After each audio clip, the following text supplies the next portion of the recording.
Hey there! Today we're going to talk about this ink.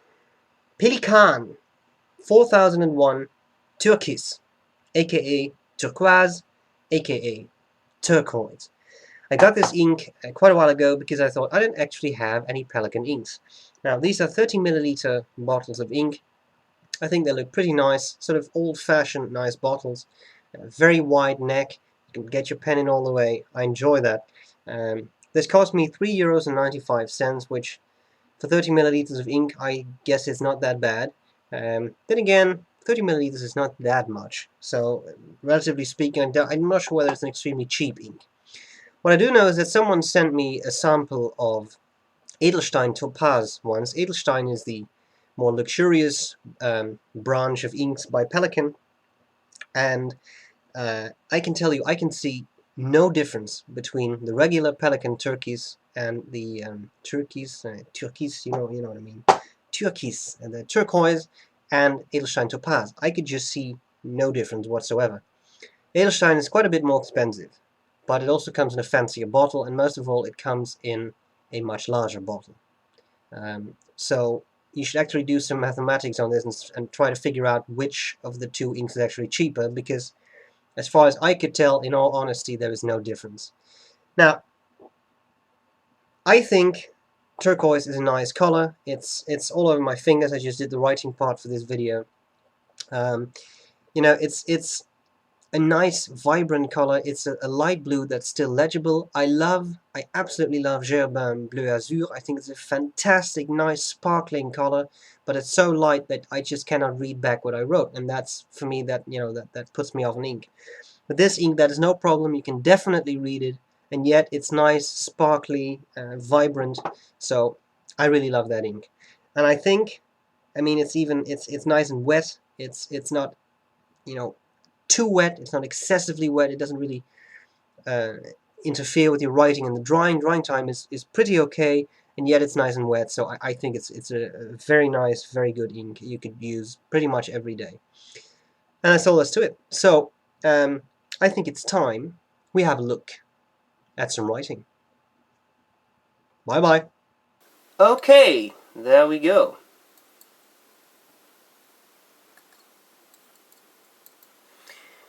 Today's ink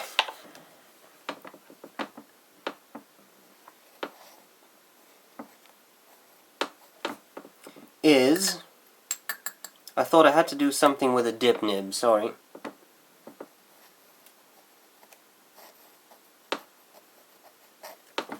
Pelikan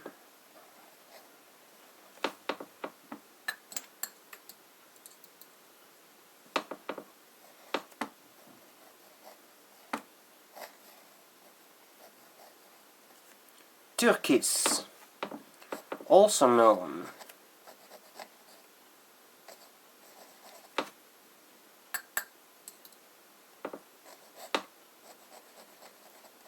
as turquoise, turquoise. And that's all there's to it. Okay. Let us start. Brothers and sisters of the fountain pen cult, with a fine nib. Looks like a pretty light blue for now, with a quick brown.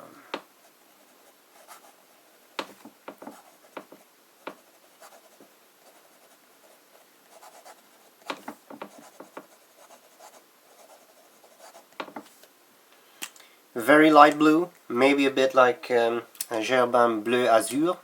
I love that color, but for me it's too light to read it. This is a bit darker, I think.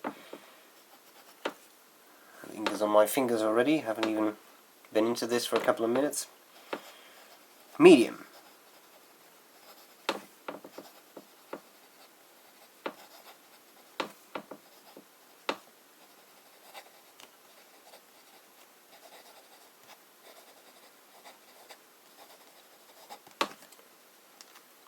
A bit darker. Now we get to a real nib. Nothing wrong with those, I'm just kidding. It's a pretty wet ink, if I remember correctly, and that's kind of confirmed here. good flow.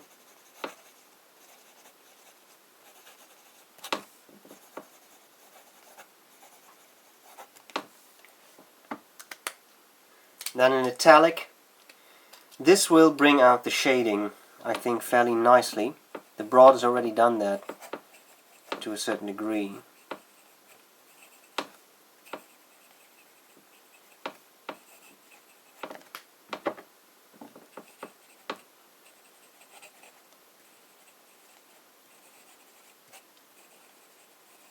Now, when it comes to this ink and shading, there definitely is shading.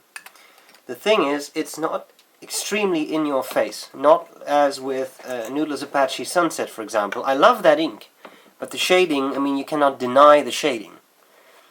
I like that, but with this ink, it's a bit more restrained. So let's do some passes. 1, still 1, soon to be 2, still 1, soon to be 3. Come back to those when they're dry.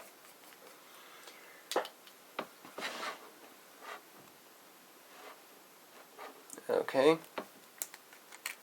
A bit of flex writing.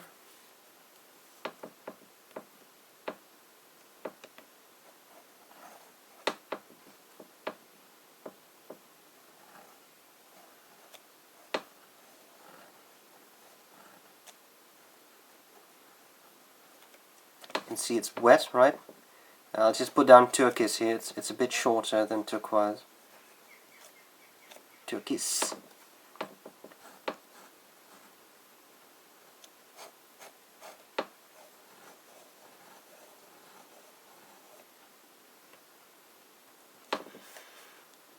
Now, if you want real flex,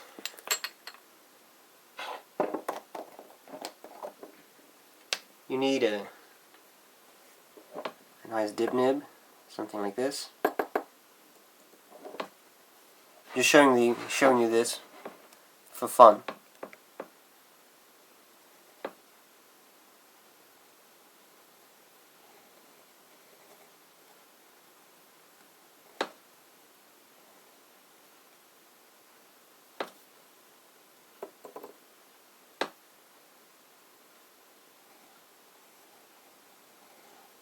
That is flex.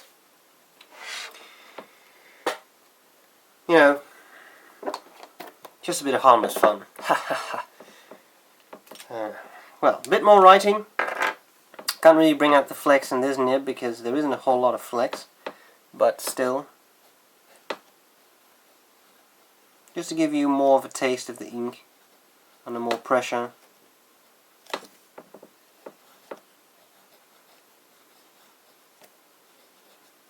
Turquoise? I don't know. That's you know what that's supposed to be. It's maybe I was just being friendly. Kus is the Dutch word for kiss.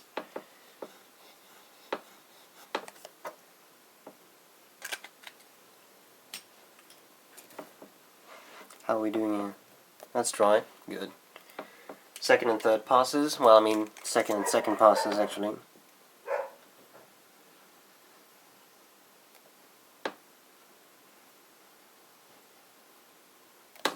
There we go. Come back to those in a second. First, a bit more writing.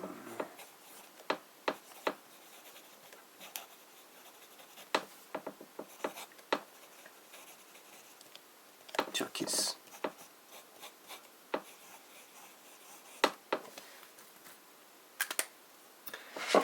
This bit gives you, I think, an indication of the shading. You see it's very dark, it's very saturated, but I went very slow with a lot of ink. You can see the shading a bit better here, I think, and here. We really see a nice gradual thing from the very light blue to a somewhat darker blue.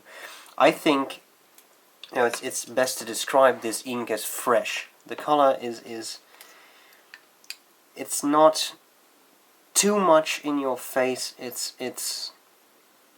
fresh. It's nice. It's a little sparkling. It's you know, it's fresh, just fresh. Pelikan turquoise, vibrant. That would be a word I'd use to describe this ink. Okay, now, how are we doing here? Dry. Third pass. Come back to those when they are completely dry, but for now, let's do some fooling around with water.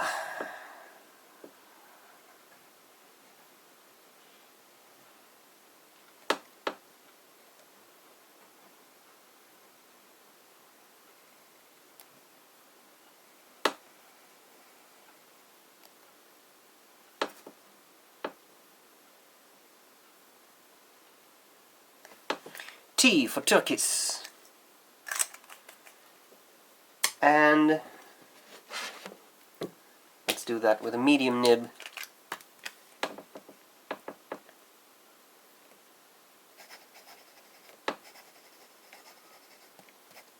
Blue turquoise. OBKB, we just have to wait a bit. In the meanwhile, I think that's pretty much dry. Have a look at those. Very light blue, gets darker. For some reason this does remind me a little bit of a Caribbean Sea or something. It's nice and sparkling.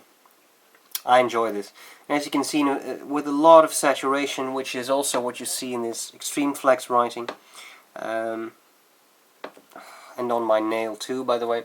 I think you see that it gets very dark. It gets to a much darker blue. Whereas, funnily enough, with an italic, it's pretty light. So that's kind of the difference, I think. That's dry. Well then,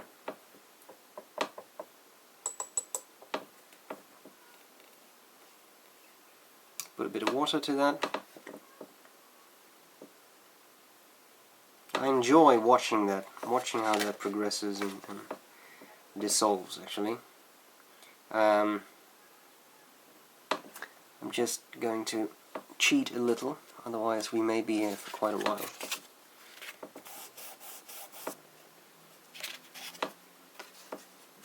I didn't actually touch that, right? You saw it. Just drying that up a bit, otherwise it's going to take a long time.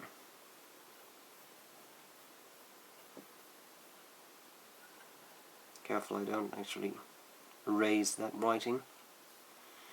Okay. Well, now I'm not sure whether the blotting paper ruined that. Let's try that one more time. Blue. Just wait. Dry.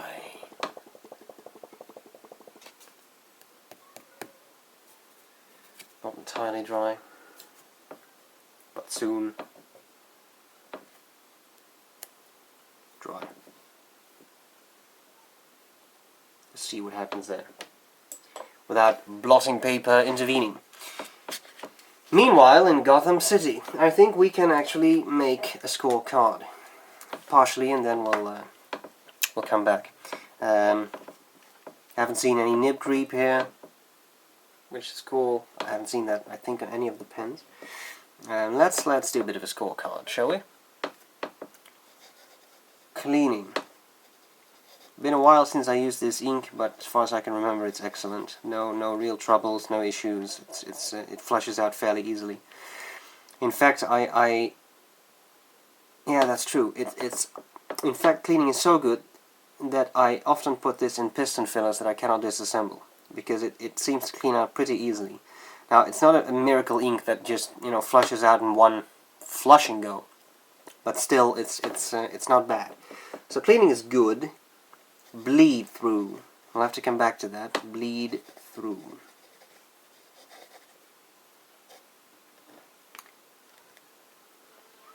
Color. Well, that's quite clearly turquoise. Undeniably, no, not undeniably, undeniably so.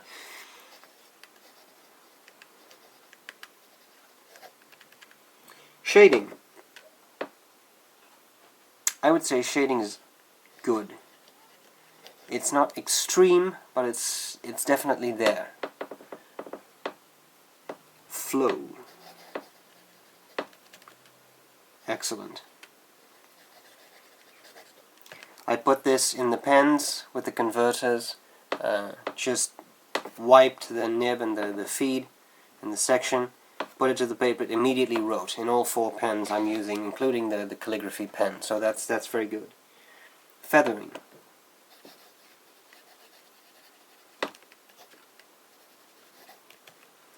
I don't see any feathering here, but let's wait until we've had some cheap copying paper to see what that does.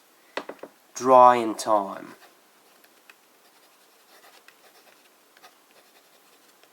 Seems good. It's a wet ink, but as you just saw right there, it doesn't take, you know, hours to dry. Speaking of dry, I'll just grab a tissue and get rid of the excess water there, as far as it's necessary. Okay, well then, we end up with waterproofness. And waterproofness is fairly poor. As you can see, the writing is completely gone there, and maybe that was a bit too wet. I really had the feeling it was dry, but okay. You can see the writing is gone there, and this has turned into a very artistic cloud-shaped thing with a letter sort of poking through or something. So waterproofness, I would say, is poor at best. Still, I think this looks very artistic and it's very nice, but if you want something that will stay in your documents if you walk through the rain, then clearly this is not your ink. Okay, let's get rid of this sheet of paper.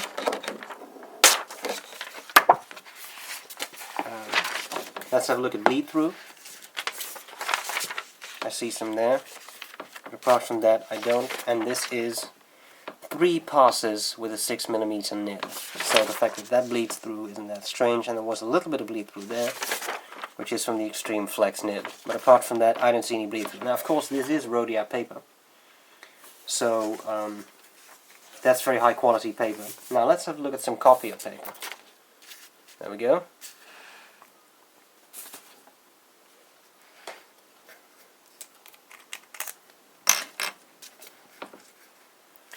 What we have is here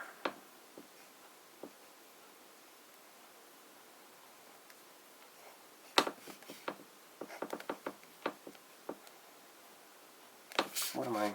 No. There was something getting in the way of my writing, sorry.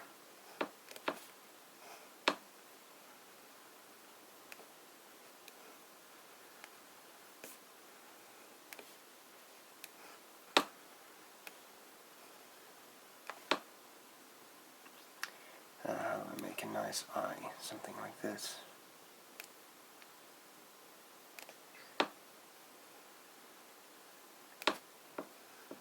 Am I boring you yet?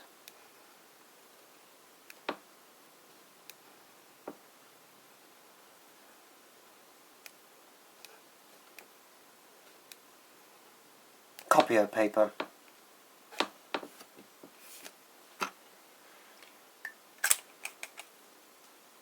Aight, let's have a look. First we have a fine nib.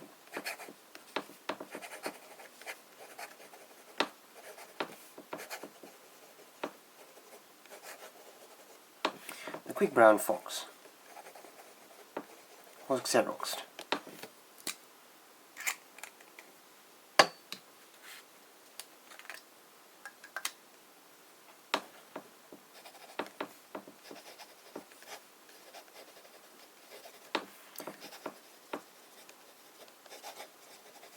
The quick brown fox was Xanaxed.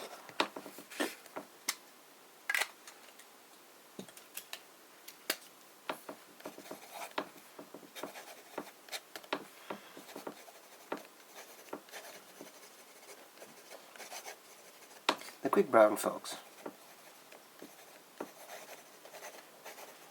was xylophone.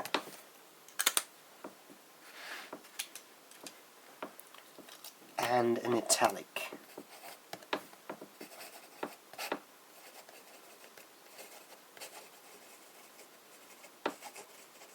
A quick brown fox was.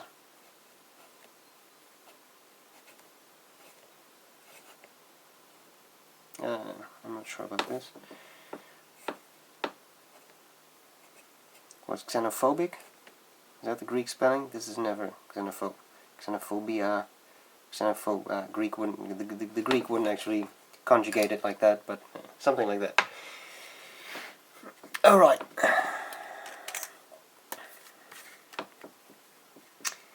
Let's see if we can induce some feathering.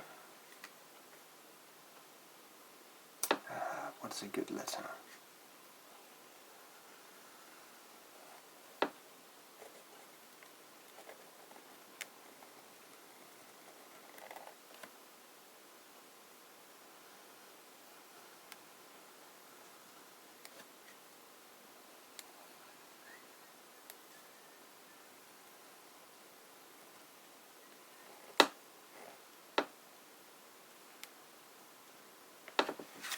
Well,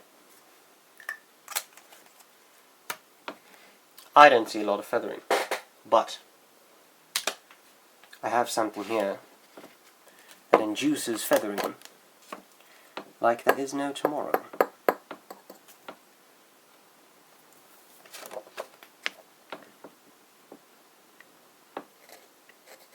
If, in fact, it writes.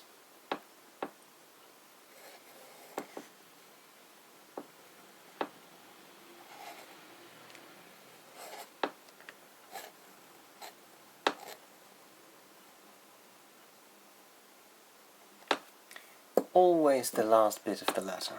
Always the last bit. Well, there we go. Sorry about my arm being in the way all the time. Have to make that dry a bit. 1 second.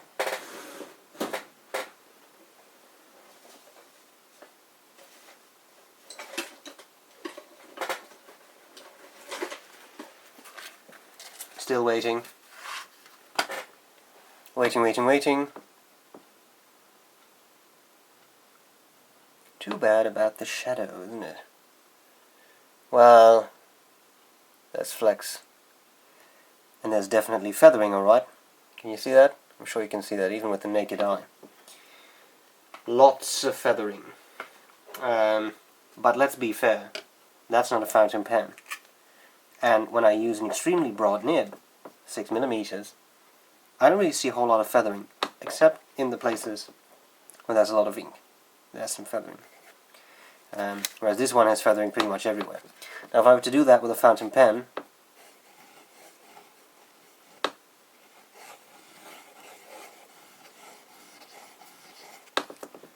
I'm sure you would find some feathering too.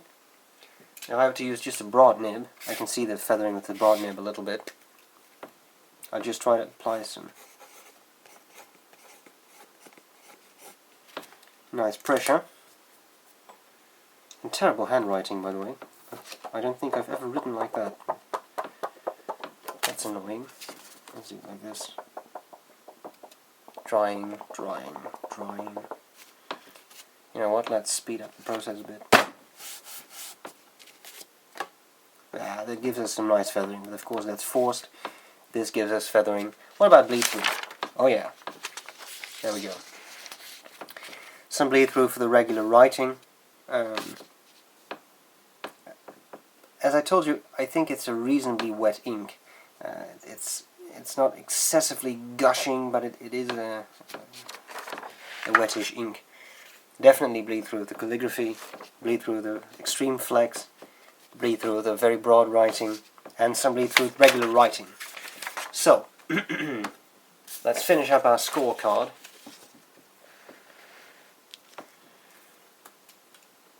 Feathering.